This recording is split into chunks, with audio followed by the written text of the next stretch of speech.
Dans un instant, nous allons revenir sur la question des violences juvéniles, particulièrement au cœur de l'actualité, après la mort de Philippe à Grande-Synthe.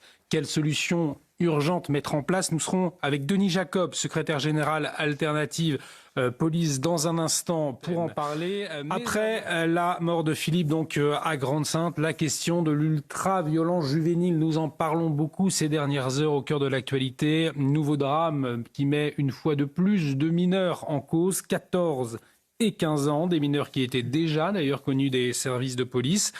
Dans ce contexte, quelles solutions urgentes mettre en place? Eh bien, selon un sondage chez News Europe 1, le JDD publié ce matin, une majorité de Français souhaitent un couvre-feu dans tout le pays pour les mineurs après 23 heures.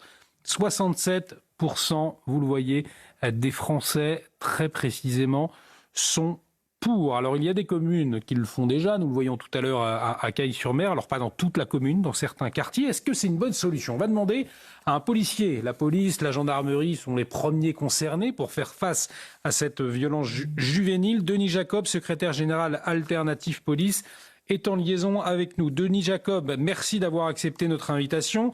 Le couvre-feu pour les mineurs dans certains quartiers, dans certaines communes, est-ce que, avec votre regard de policier, cela vous semble une piste à généraliser, à étudier au vu de cette délinquance juvénile qui fait la une de l'actualité ces derniers temps?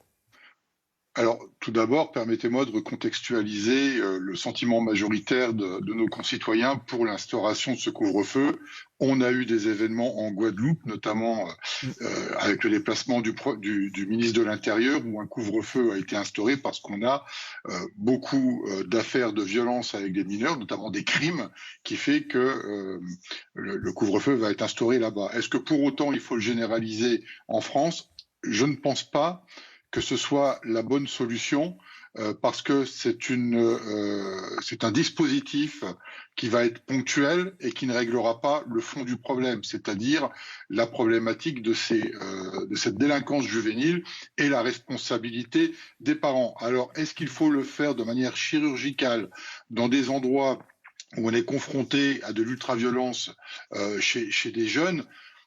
Pourquoi pas, mais ça impose derrière un dispositif particulier, puisque le couvre-feu, c'est une mesure d'exception, mesure qui a été mise en œuvre dans deux cas bien précis, les attentats de 2015 et la période du Covid. Donc, sous l'égide de l'opération Sentinelle, c'est-à-dire une opération civilo-militaire qui fait que on a également l'armée qui est présente. Est-ce que la situation dans notre pays justifie? Je suis pas sûr. Est-ce qu'il faut rassurer la population? Bien évidemment, mais il faudrait pas non plus globaliser le problème de notre jeunesse par des faits qui sont dramatiques et qui existent, il faut pas le nier.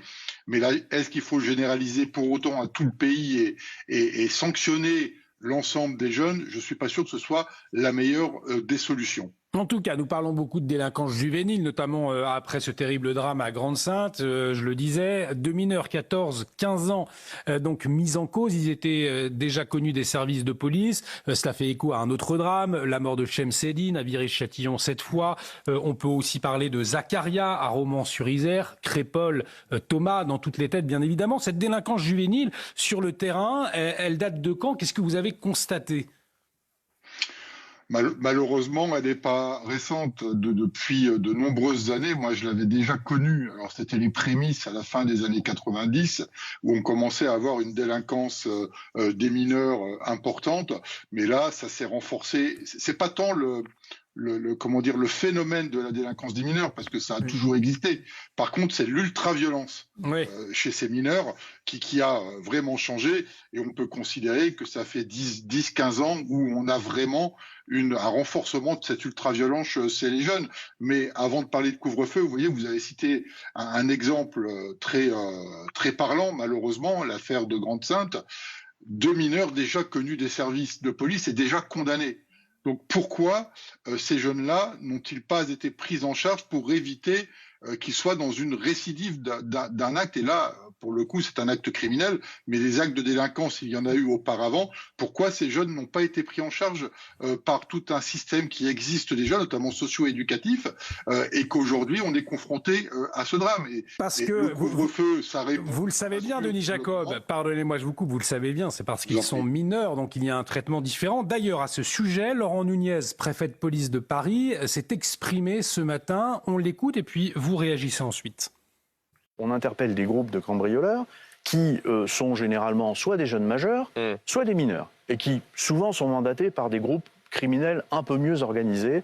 Et c'est d'ailleurs aussi ce qu'on remarque dans les homejacking, dont on a beaucoup parlé, les homejacking, qui sont certes en baisse, mais parce que c'est une priorité pour nous.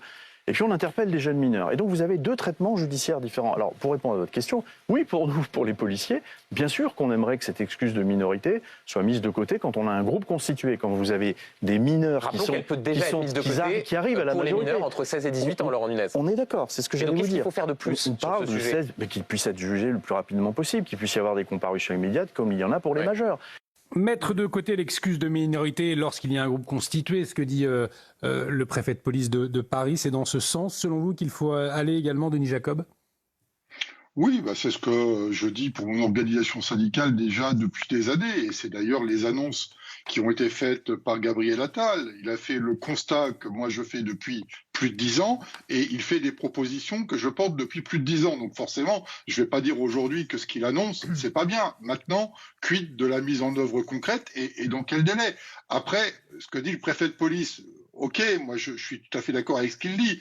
Mais quand même, il faisait partie, il n'y a pas si longtemps, du gouvernement en tant que secrétaire d'État à l'intérieur, puisque c'est le secrétaire d'État de Christophe Castaner à l'époque. Et dans la même période, sauf erreur de ma part, on a eu Madame Belloubet, qui était garde des Sceaux, qui a fait la réforme de l'ordonnance des mineurs et qui a prévu dans cette ordonnance des mineurs, 6 à 9 mois de mesures éducatives plutôt que des sanctions pénales. Donc à un moment donné, il faut rester cohérent et pas dire tout et son contraire au gré, malheureusement, de l'actualité. Alors, on a le droit de se tromper, tout le monde a le droit de se tromper. Aujourd'hui, moi, je prends acte des annonces qui ont été faites par le Premier ministre. Maintenant, il faut aller vite, très rapidement, pour que toutes les mesures, toutes les annonces qu'il a pu faire se concrétisent par des mesures dans les semaines et les mois à venir.